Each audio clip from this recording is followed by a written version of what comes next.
po namin, Panginoon, ang aming mga kapatiran na wala pa rito. Mga kapatiran po namin na papunta pa lamang, Panginoon, ikaw nga po ang mag-iingat sa kanila.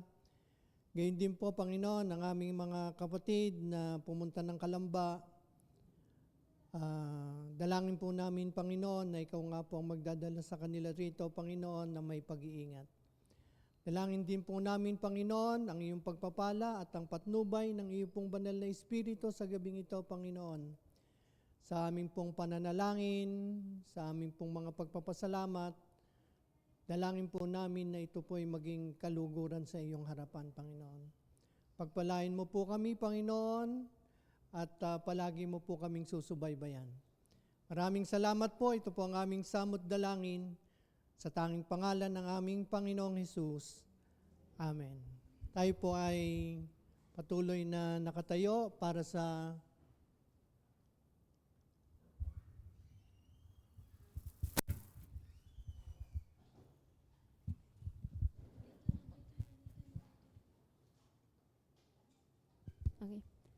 Okay. Ayan. Good afternoon po sa ating lahat. Ayan, ang ating pong kakantayin is salamat po. Ayan. Kung aking pagmasdan ang kalawakan, hindi ko maunawaan ang iyong dahilan kung bakit ako'y pinili mo tinalagaan. Di ko kayang isipin, hindi ko kayang sukatin ang pag-ibig mo, Jesus, na iyong binigay sa akin. Salamat, O Jesus, sa pag-ibig mo. Walang ibang nagmahal sa akin ng katulad mo. Salamat, O Jesus, sa pag-ibig mo. Ako'y magsasaya sa piling mo. Kung aking pagmasdan ang kalawakan, hindi ko maunawaan ang iyong dahilan kung bakit ako'y pinili mo tinalagaan. Di ko kayang isipin, hindi ko kayang sukatin ang pag-ibig mo, Jesus, na iyong binigay sa akin. Salamat, O Jesus, sa pag-ibig mo. Walang ibang nagmahal sa akin ng katulad mo. Salamat, O Jesus, sa pag-ibig mo. Ako'y magsasaya sa piling mo. Salamat, O Jesus, sa pag-ibig mo. Walang ibang nagmahal sa akin ng katulad mo. Salamat, O Jesus, sa pag-ibig mo. Ako'y magsasaya sa piling mo. Ako'y magsasaya sa piling mo. Yes, Lord. Patuloy po natin siyang awitin.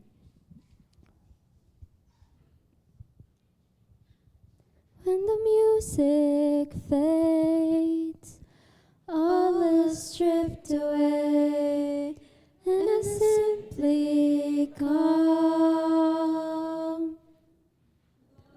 just to bring something that's of worth that will bless your heart.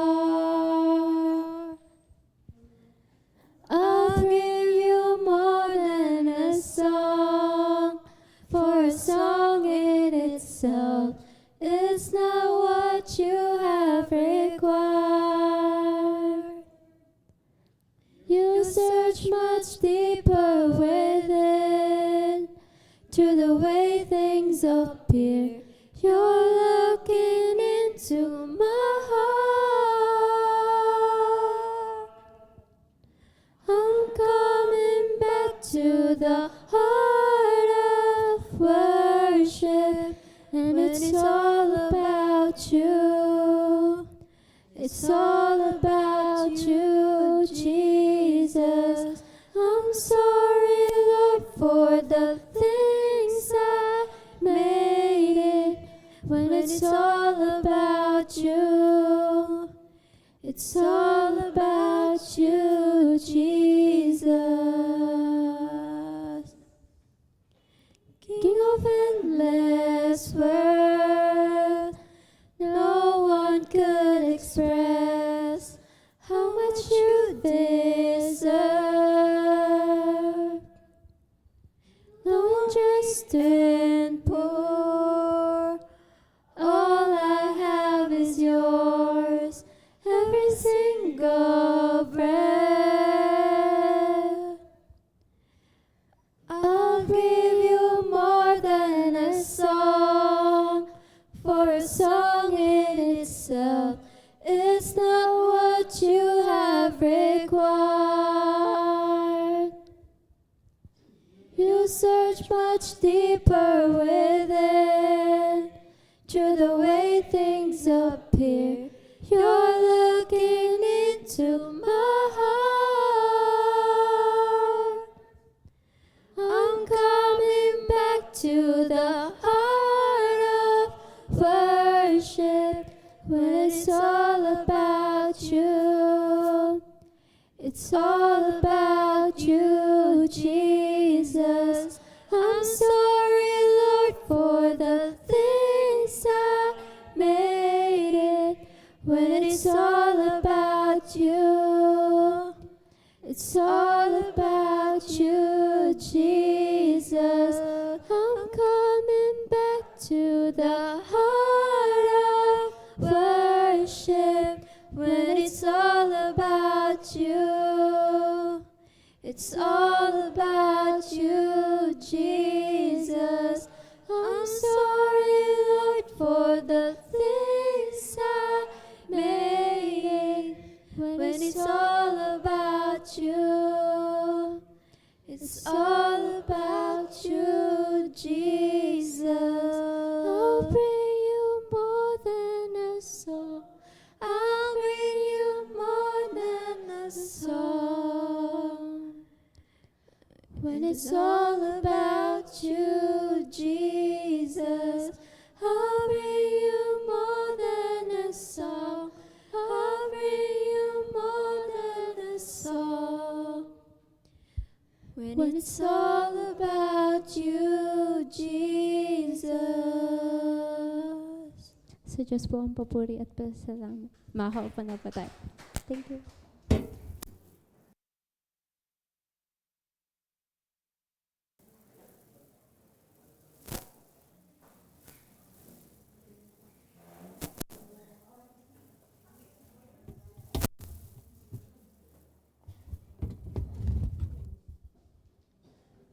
Eli, pwede bang i-connect ako dito sa AirPlay?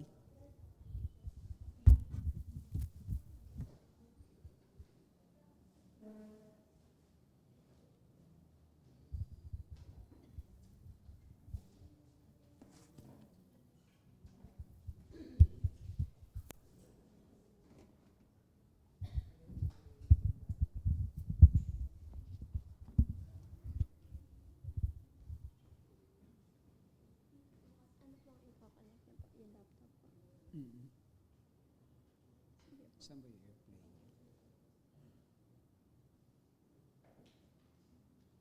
Alin po yung presentation niyo po? Yan.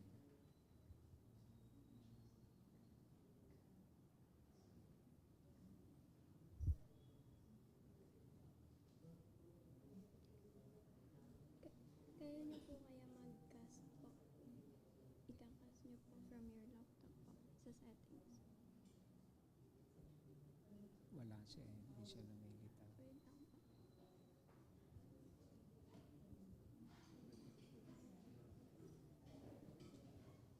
Kasi merong airplay yung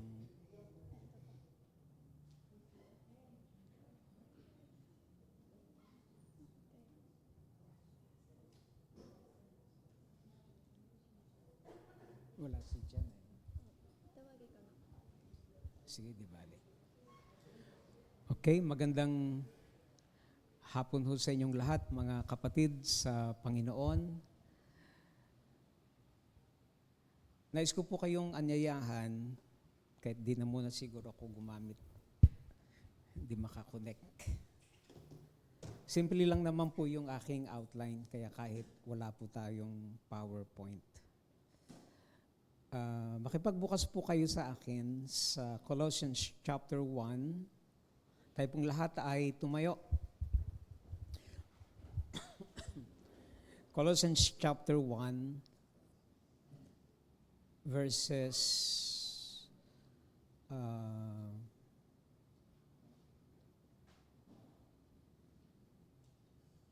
verses 1 to 3. Chapter 1 verses 1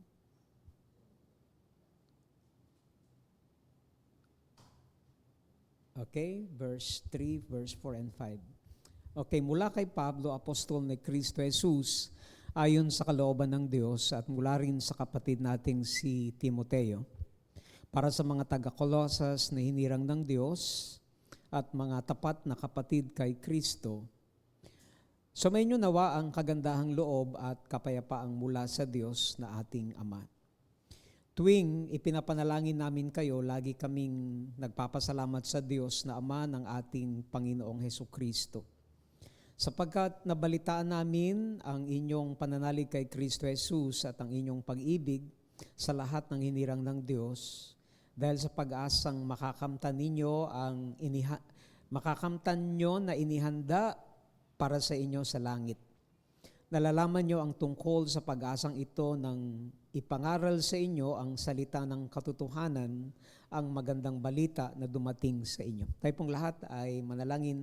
Aming Ama, Diyos na makapangyarihan sa lahat, nais po naming hilingin ang inyong biyaya at tulong na sa aming pong pagbubulay sa maikling oras ng pagbubulay-bulay po namin sa iyong salita, Panginoon. Bigyan niyo po kami ng kaunawaan na pwede po naming maging baon sa aming pong pananalangin, hindi lamang po sa aming panalangin, kundi sa aming pong personal na buhay at ganun din, Ama, sa paglalakbay namin bilang iyong pamilya ng Santa Cruz Baptist Church. Panginoon, hayaan niyo po na ang mga talatang ito ay magsilbing paalala, pagpapalakas, pagpapatatag at inspirasyon din, Panginoon, sa buhay ng bawat isa po sa amin. Ito po ang aming dalangin sa makapangyarihang pangalan ng Panginoong Jesus. Amen. Praise. Tayo pong lahat ay makakaupo na.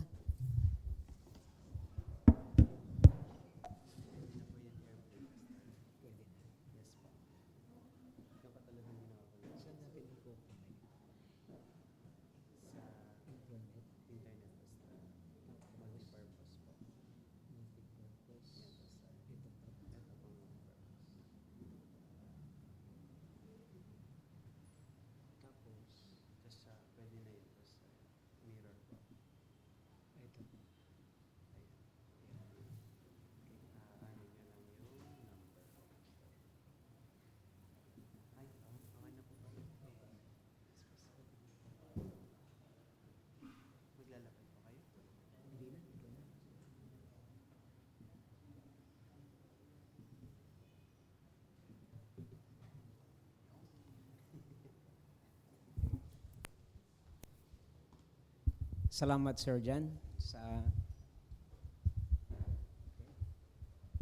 Okay, ang mensahe na nais ko pong ibahagi ngayong gabi ay merong kinalaman dito sa talatang ito, when a church becomes a reason for thanksgiving.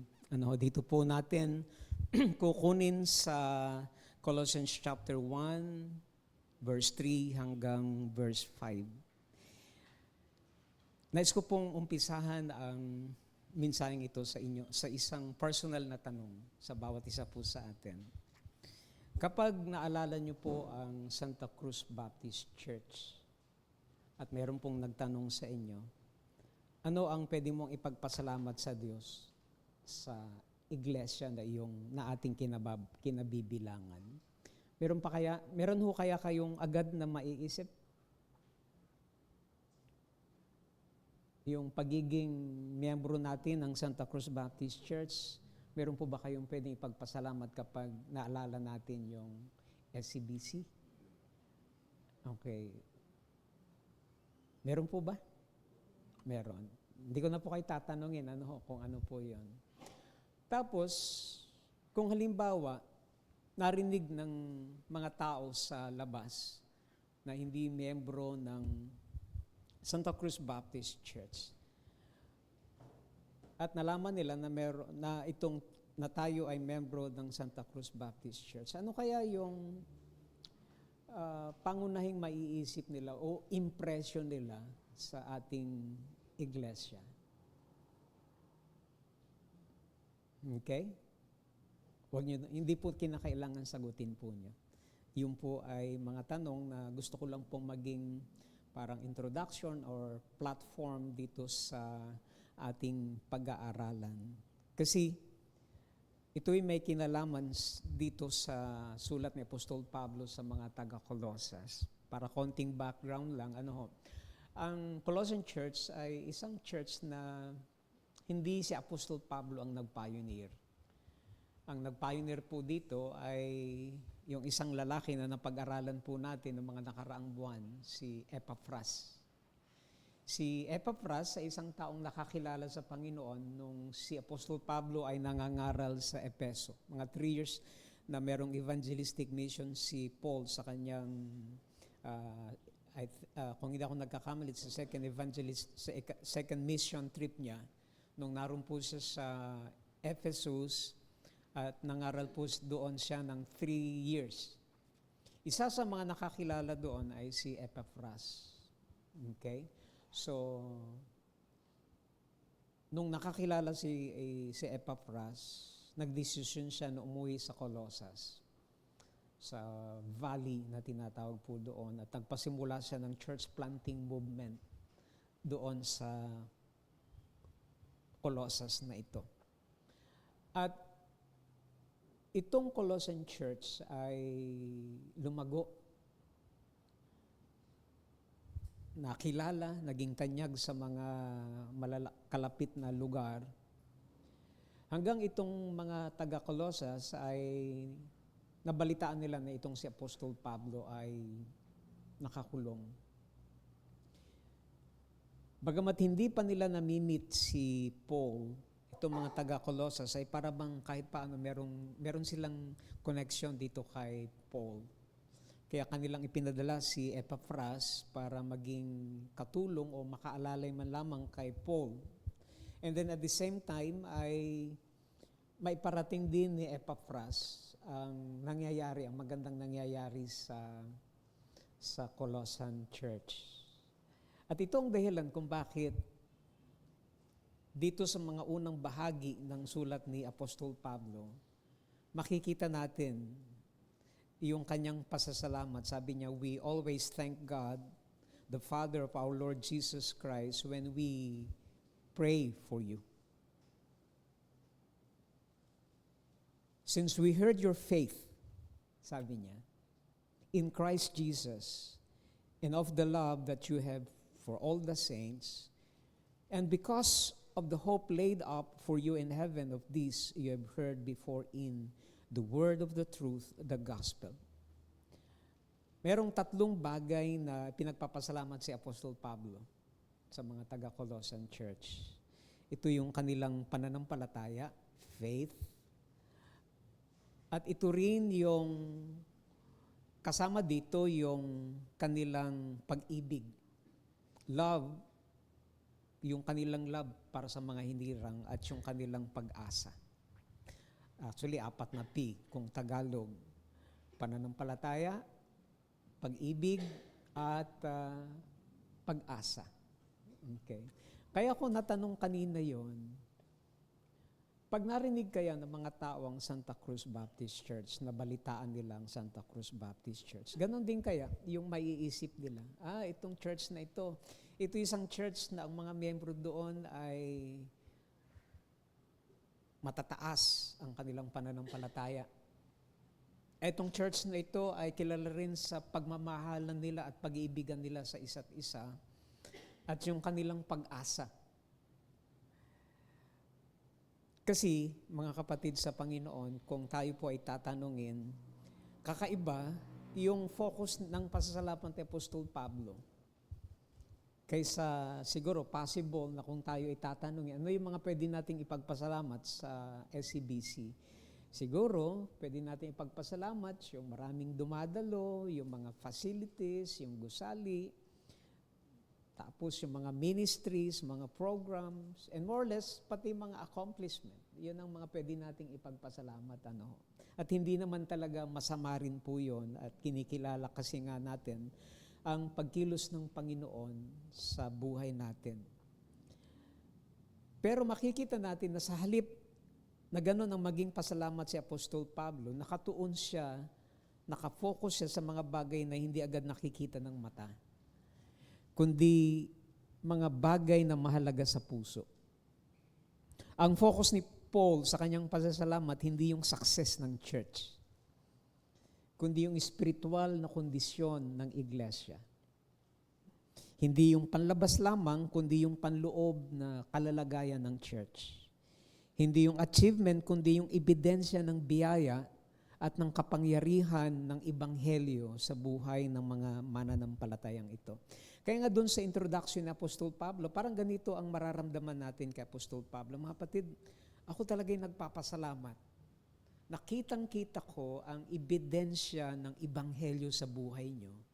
Yung Ebanghelyo na ibinahagi sa inyo ni Epaphras. Yung pag-ibig nyo, yung pananampalataya nyo, yung pag-asa nyo, ipinagpapasalamat ko, sabi ni Paul, na parabang sinasabi ni Paul na ito'y ebidensya talaga ng kapangyarihan ng Ebanghelyo na kumilos sa inyong buhay at nagbago sa inyong buhay. Kaya, I believe magandang paalala rin yun sa atin, mga kapatid, na pwede nating ipagpasalamat. Kasi yung tatlong bagay na yun ay pinapapasalamat ni Apostol Pablo ay hindi lamang para sa mga taga-Kolosas, kundi para rin sa atin, para sa mga iglesia sa kasalukuyan. Ito rin yung mga bagay, itong tatlong bagay na ipinagpapasalamat ni Apostol Pablo, ay tatlong bagay din na dapat nating ipanalangin, ingatan, at dapat nating taglayin at hilingin sa biyaya at kapangyarihan ng banal na Espiritu. Ano ba yung tatlong bagay na ipinagpapasalamat ni Apostol Pablo? Bagamat nabanggit ko kanina. Number 1, thank God for a growing faith in Christ. Thank God for a growing faith in Christ. Ang SCBC kaya, ang mga miyembro kaya sa SCBC, ang mga kabataan kaya sa SCBC, ay larawan ng mga mananampalatayang lumalago sa pananampalataya. Dito sa Colossians chapter 1 verse 4, in fact, dito sa bahagi, since we heard of your faith in Christ Jesus. Ang unang dahilan ng kanyang pasasalamat ay yung faith. Hindi lamang basta faith, kundi faith in Christ Jesus. Yung salitang pananampalataya dito ay tumutukoy sa kanilang pagtitiwala, sa kanilang pagdepende sa Panginoon at sa patuloy na pananalig nila kay Kristo bilang kanilang Panginoon at sariling tagapagligtas. At pansinin natin na hindi sinabi ni Paul na mayroon silang pananampalataya lamang, kundi sino ang kanilang sinasampalatayanan? In Christ Jesus. Ang kanilang pananampalataya hindi nakasentro sa relihiyon, hindi nakasentro sa tradisyon, sa filosofiya, o sa mabubuting gawa. Very specific si Apostol Pablo na yung kanilang pananampalataya nakatuon mismo kay Hesus Kristo. Bakit po mahalaga po yun, yung term na yun? Kasi, mapatid, mahalagang maunawaan natin na itong Colossian Church ay napapalibutan ng maraming iba't ibang maling katuruan. Filosofiya at kultura na pwedeng maka-impluwensya sa kanilang buhay spiritual, sa kanilang paglakad bilang mga mananampalataya. Sila'y nasa gitna ng ganong mga sitwasyon, mga factor. Pero ganun pa man, pinagpapasalamat ni Apostol Pablo na sila ay nasa gitna ng isang lugar na pwedeng makaapekto sa kanilang pagtitiwala sa Diyos. Pero ipinagpapasalamat nila ni Apostol Pablo na natili si Kristo ang sentro ng kanilang pagtitiwala. Ito ang tunay na unang bagay na narinig ni Paul tungkol sa kanila na ibinalita sa kanya ni Epaphras. Ano po ang gusto kong maunawaan natin dito? Ipinapaalala nito na ang tunay na buhay Kristiyano ay nagsisimula at nagpapatuloy sa pamagitan ng pananampalataya kay Kristo. Nagsimula ang ating buhay Kristiyano by faith in Christ. At dapat din lamang na ito'y magpatuloy sa pananampalataya kay Kristo. Ang pananampalataya, mga kapatid, ay hindi lamang daan tungo sa kaligtasan, kundi ang pananampalataya, sinasabi ni Paul, ay paraan din ng pamumuhay sa pananampalataya o buhay Kristiyano. Kasi ang iglesyang tunay na kinikilos ng biyaya ng Diyos ay isang iglesyang nagtitiwala kay Kristo, higit sa sarili nitong lakas, higit sa sarili nitong kakayahan, higit sa sarili nitong resources. Kaya nga, ipinapaalala dito sa passage na ito, in fact, dito sa buong sulat ng Colossus, ang supremacy at sufficiency ni Kristo. Bakit mahalaga po yon? Maybe next meeting ko ipaliwanag Gusto ko lang mag-focus muna tayo dito sa mga bagay na ipinagpapasalamat ni Apostol Pablo. At itong pinagpapasalamat na ito ni Apostol Pablo ay mga katotohanan na dapat nating asamin bilang iglesia. Let's kong ulitin. Ipinapaalala nitong Colossian Epistle ng supremacy at sufficiency ni Christ. Ito yung pangunahing tema or subject ni Paul sa Colossus. Sapagkat kung sapat si Kristo para sa kaligtasan, sapat din ang Panginoong Jesucristo sa bawat pangangailangan ng buhay at ministeryo. Amen po ba? Kung sapat si Kristo sa kaligtasan, sapat din si Kristo sa anumang pangangailangan na meron ho tayo. Kaya nga, mga kapatid, nakaka-encourage na isipin at mahalagang isipin na kahit minsan maraming hamon ang buhay natin, sabihin na natin ng church, marami pa ring dahilan lagi na pwede nating ipagpasalamat. Kapag nakikita natin ang mga kapatid, ang mga kabataan natin, ang mga kababaihan, kalalakihan, mga kapatid natin sa visitation ministry, kagagaling lang yata nila ng, saan po kayo galing? Sa Kalamba. Sa Kalamba, ang layo. Nakaka-encourage yun na makikita natin sila na nagpapatuloy sa kanilang pananampalataya. Kanina galing ako doon sa bahay nila, Brother Rolly. Sabi ko, Brother Rolly, pwede ba akong pumasyal dyan at maipag-pray ko man lamang kayo? At makapag-encourage, sabi ko. And then, bago ako pumunta doon, tinawagan ko rin yung mag-asawa ni Brother Dante at ni Sister Vel. At nagkaroon kami ng sharing time. Alam nyo, ang talagang pakay ko talaga ay mag-encourage. Pero sa totoo lang, ako yung na-encourage doon sa patutuo ni Brother Rolly, na bagamat naroon sila sa ganong kalalagayan, ramdam na ramdam nila yung pag-ibig at ang katapatan ng Panginoon na siyang patuloy na gumagawa at kumikilos sa kanila kahit sa mahirap nilang sitwasyon, sa karamdaman ni Brother Rolly. Yung bang kahit na naroon sa ganong kalalagayan, ang maririnig mo pa rin, salamat sa Diyos, Pastor. Talagang hindi kami pinababayaan ng Diyos.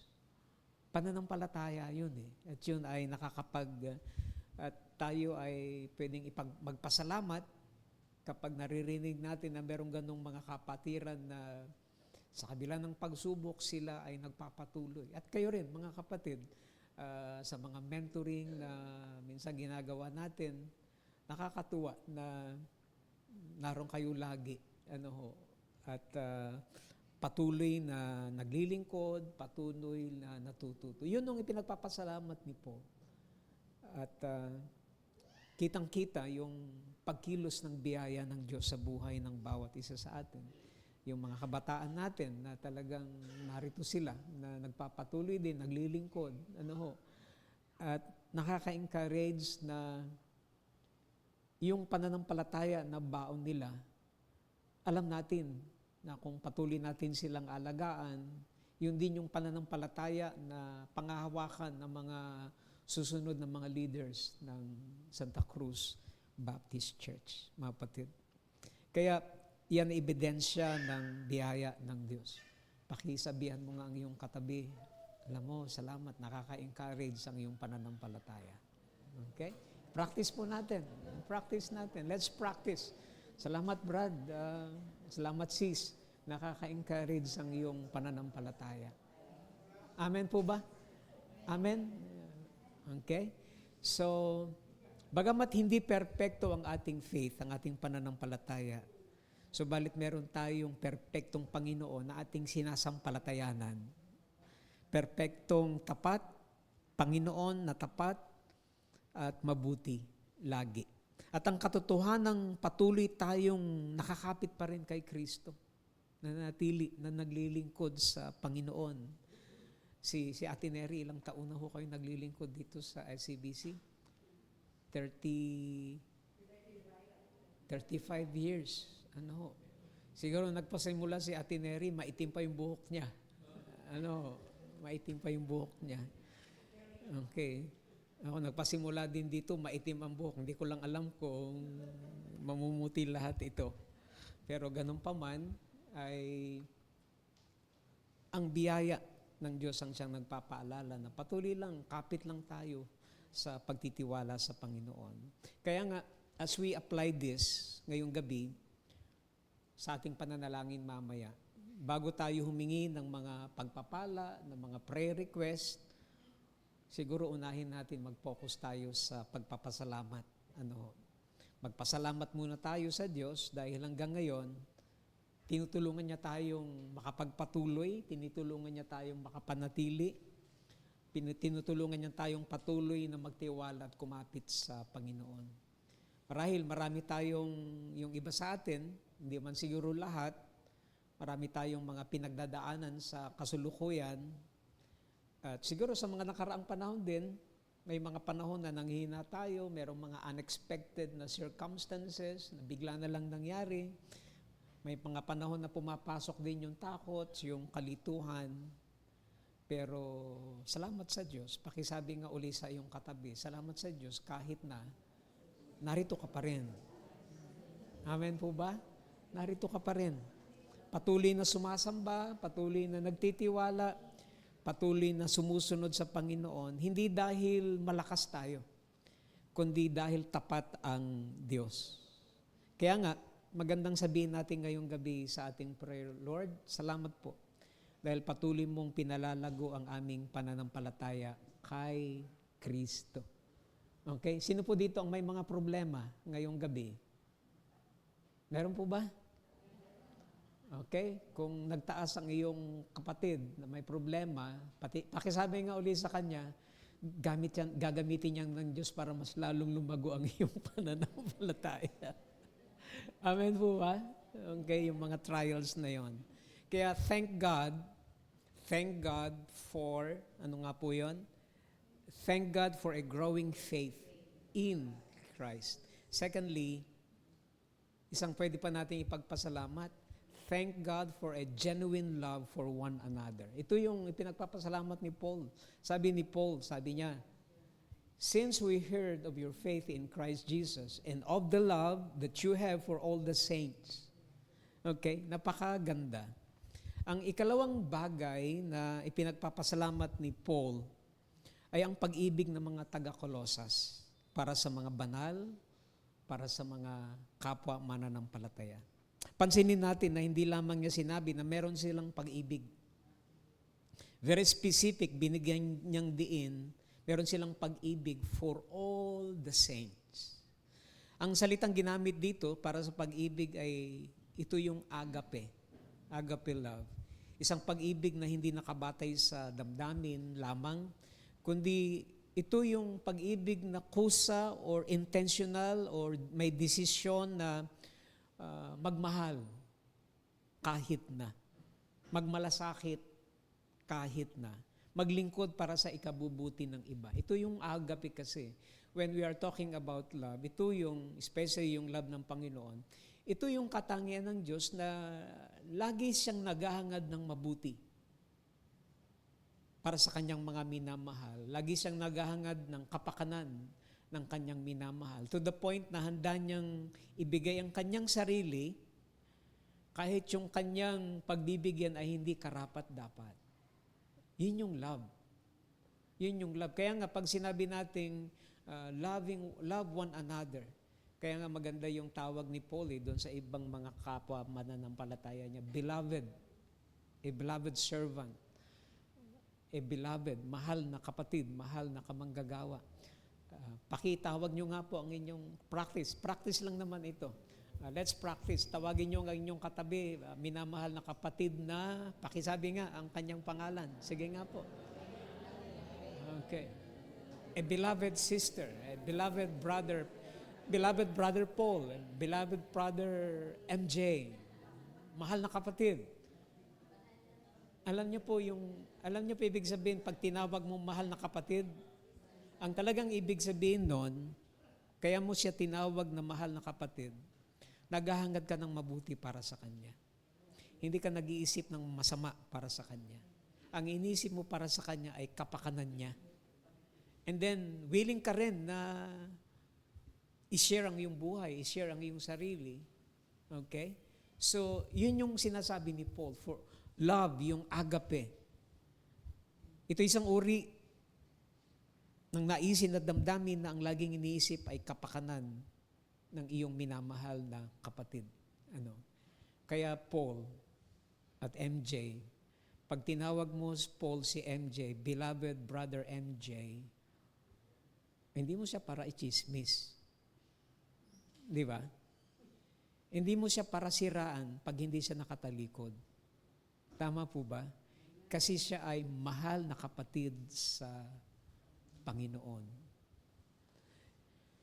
Mahalaga na makita na ang iglesia sa Colossus ay binubuo ng iba't ibang tao. Iba-ibang background, iba-ibang pinanggalingan, iba-iba ang kultura, iba-iba rin ang antas ng buhay. Ngunit sa pamagitan ng gospel na sinasabi ni Paul, naging isang pamilya sila kay Kristo.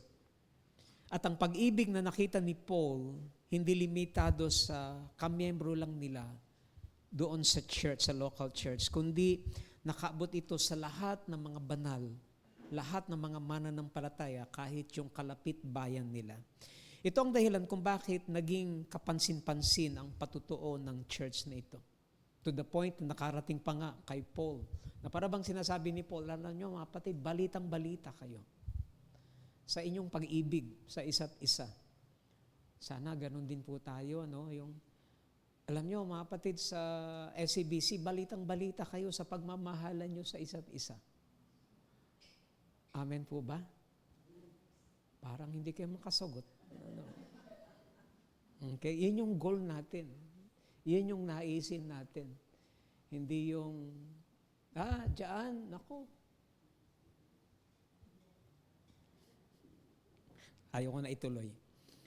Okay, ano ang maunawaan natin dito?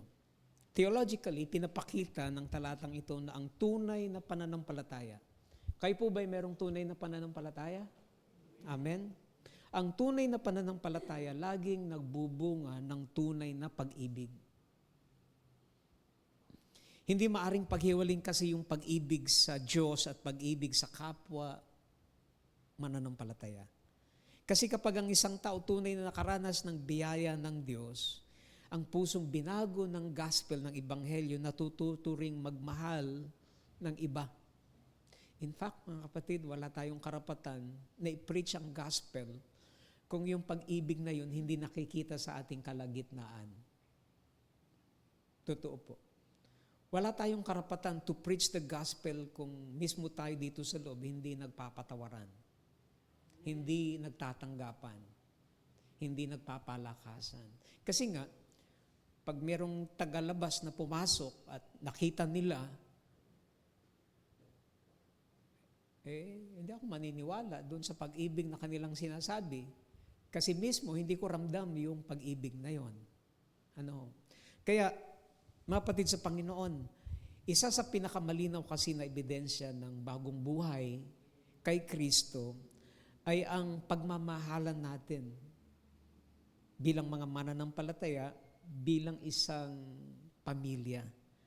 Kasi larawan ito ng pagkakaisa ng katawan ni Kristo.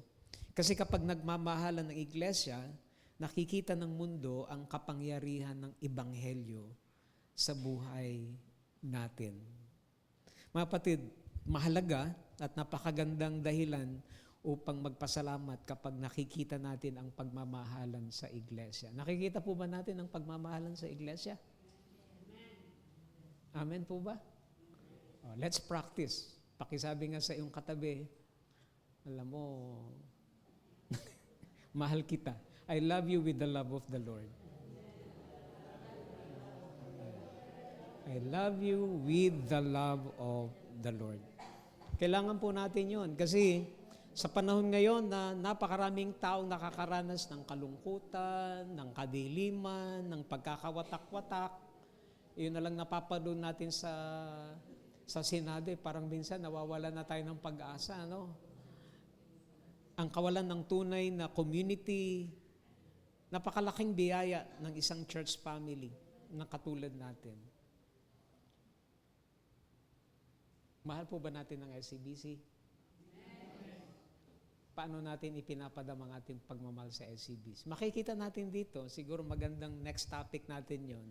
Paano ipinakikita ni Apostol Pablo rito yung kanyang pagmamahal?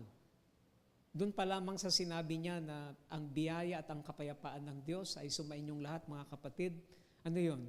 Narito ang isang lingkod ng Panginoon na ang nais niya para sa iglesia ay ang pinakamabuti.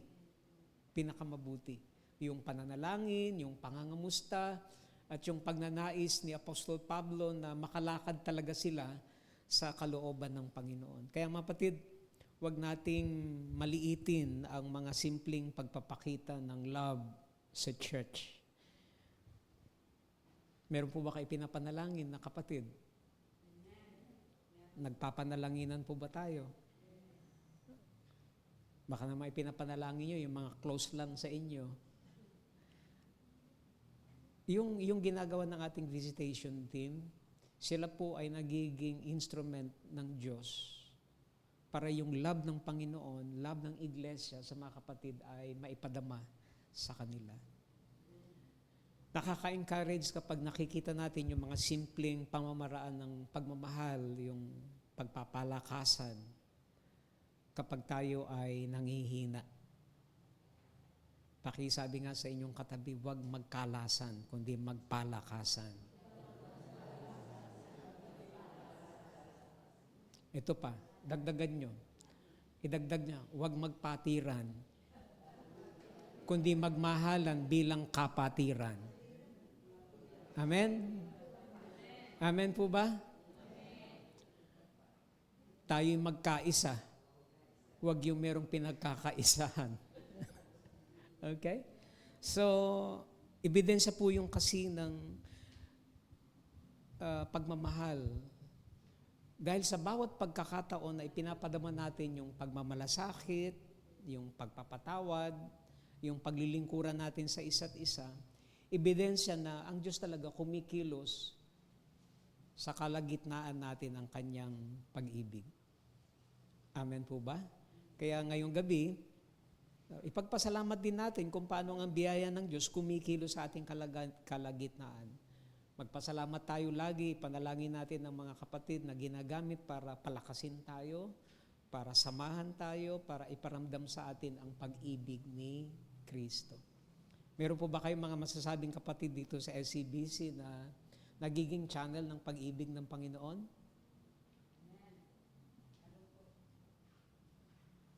Parang iisa lang yung sumagot.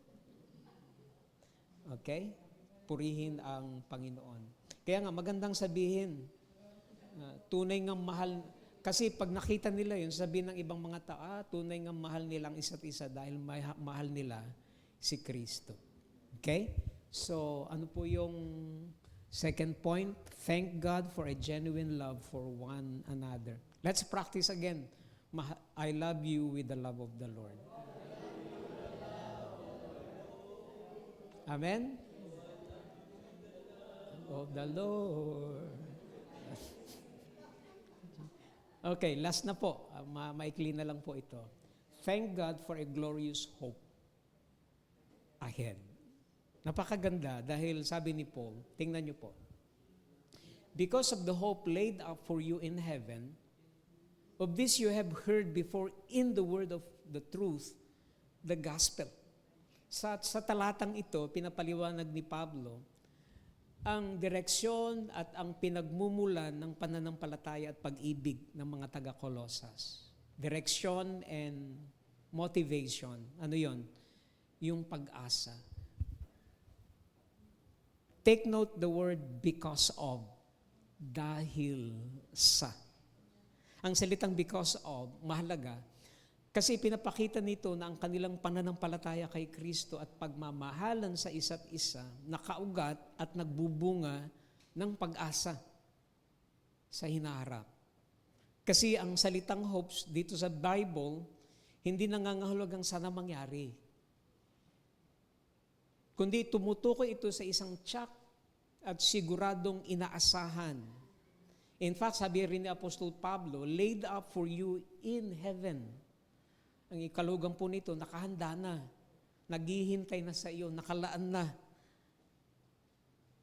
At hindi ito maaring mawala. Hindi ito isang bagay na maaring kunin ng mundo, agawin ng mundo, o agawin ng kahirapan o mawala dahil sa mga pagsubok. Dumating ang pag-asang ito sa kanila sa pamagitan uli ng gospel. Nang marinig nilang mabuting balita tungkol kay Kristo, natanggap nila ang katiyakan ng kanilang walang hanggang hinaharap sa pipiling at presensya ng Panginoon. So, theologically, ang kahulugan po nito, ipinapakita ng talatang ito na ang Ebanghelyo, hindi lamang tungkol sa kapatawaran ng kasalanan, kundi tungkol din ito sa katiyakan ng glory sa hinaharap. Kasi kung titingnan natin yung kaligtasan natin, meron itong tatlong aspect. Tayo ay naligtas, past, ito yung tinatawag na justification. Naligtas tayo mula sa kaparusahan ng kasalanan. Tayo ay naliligtas mula sa kapangyarihan ng kasalanan. Penalty, naligtas tayo sa penalty ng kasalanan, yun yung justification. Tayo ay naliligtas mula sa power ng kasalanan. Yun yung tinatawag na justification. Kasi ang katawang ito apektado pa ng kasalanan, yung isip. So hindi ibig sabihin that we are sinless, but we sin less. Okay? We sin less. Dati isang buwan kang nagtatampo. Pero binabago ka na ngayon ni Kristo, 3 linggo na lang. At least nabawasan ng 1 linggo. So, ibig sabihin, merong nababawas. We sin less. Pero meron pang isang sinabi dito, tayo ay maliligtas. Ligtas na tayo, pastor. Hindi pa tayo purong ligtas. Saan? Sa presence ng kasalanan. Bakit tayo nag-struggle ngayon? Narito pa tayo. Surrounded pa tayo ng presence ng kasalanan. Even ang katawang ito affected ng kasalanan. Kaya naroon yung power ng kasalanan na nakaapekto sa atin, pero as we submit to the Holy Spirit, we overcome the power of sin. Ito yung tinatawag na sanctification. Pero yung maliligtas, darating yung time na even yung presence ng kasalanan mawawala.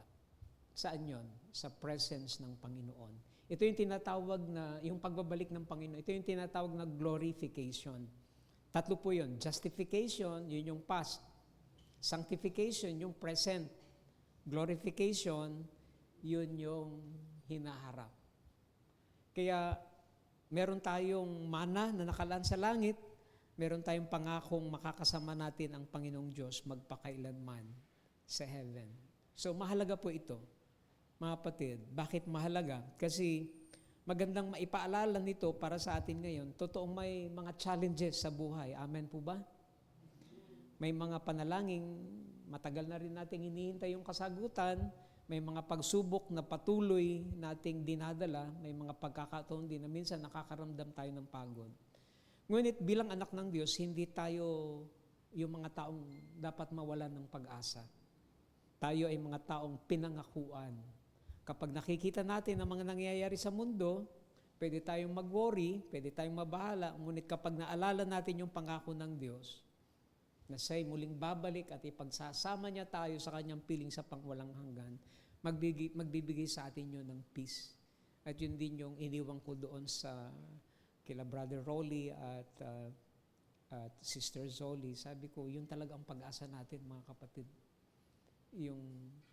Yung buhay na yon na tayo ay, kahit ako, sabi ko, yun din yung ating patuloy na pag-asa. Kaya kahit marami ho tayong mga pinapanalangin, marami tayong mga kinakaharap na problema, mga sitwasyon, pangangailangan, napakagandang isipin na ang pinakamagandang bahagi ng ating kwento ay hindi yung past,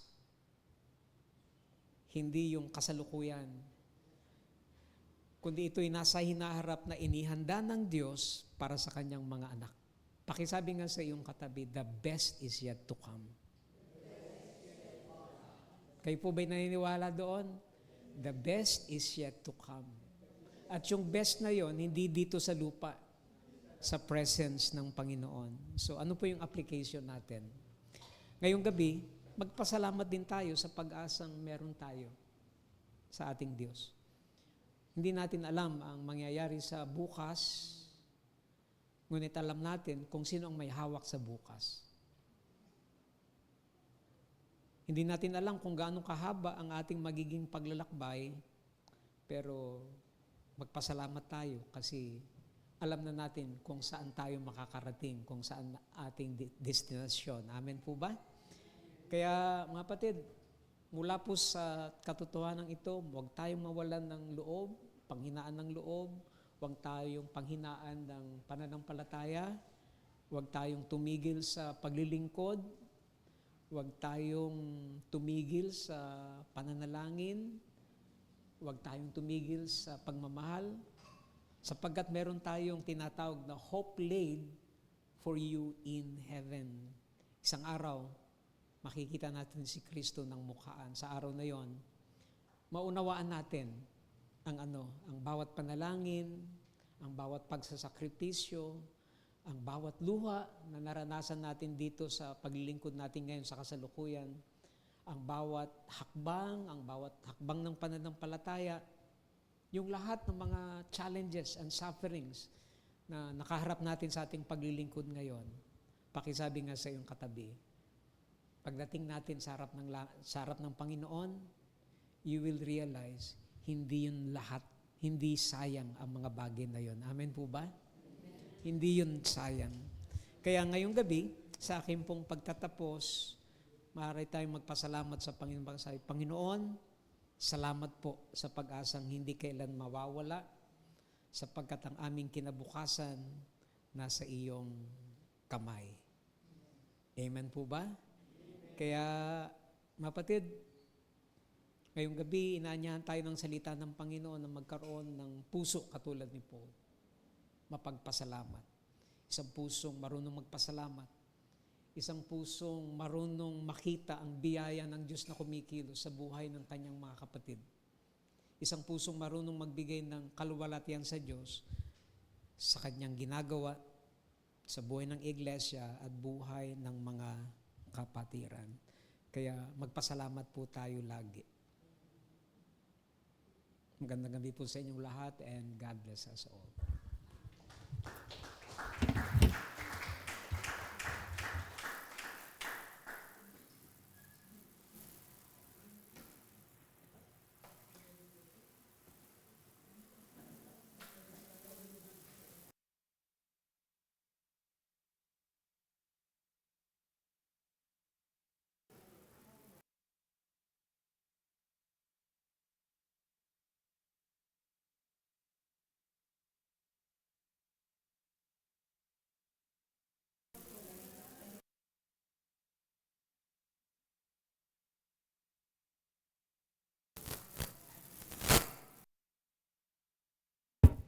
Maggrupo po tayo ng 4. Siguro 4 na grupo po simula doon, dito. Tapos dito, hati. Tapos meron po tayong ipapanalangin. Ibibigay ko po sa inyo ngayon.